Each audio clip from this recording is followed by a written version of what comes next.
27th Rose, a monastery reformed.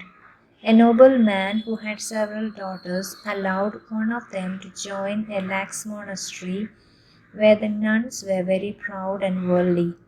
Their confessor, on the other hand, was a zealous priest and had a great love for the Holy Rosary.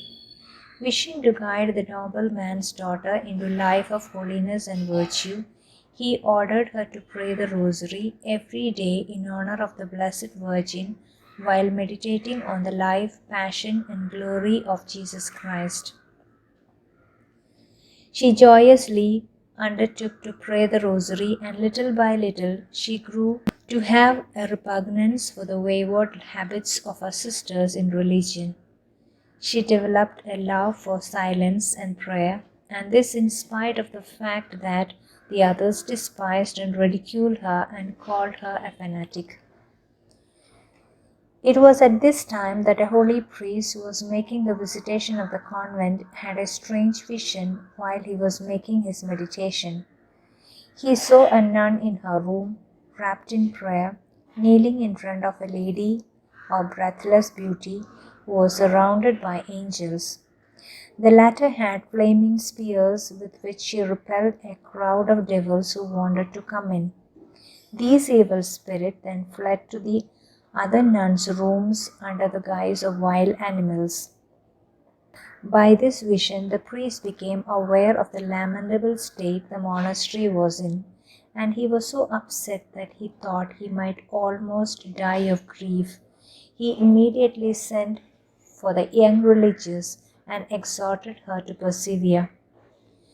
As he pondered on the value of the Rosary, he decided to try to reform the sisters by means of it.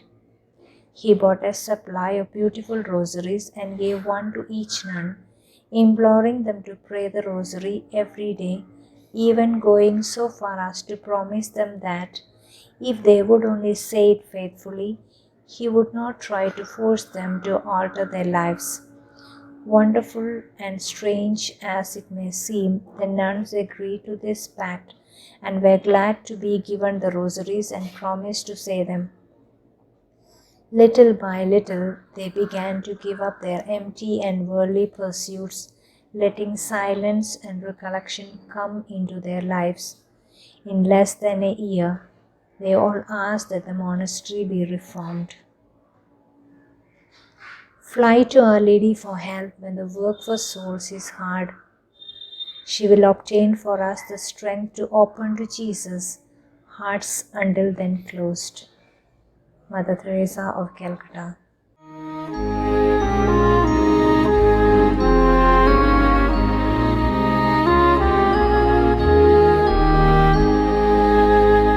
O Queen of the Holy, may Almighty God bless you. In the name of the Father, and of the Son, and of the Holy Spirit. Amen. in garlands day by day.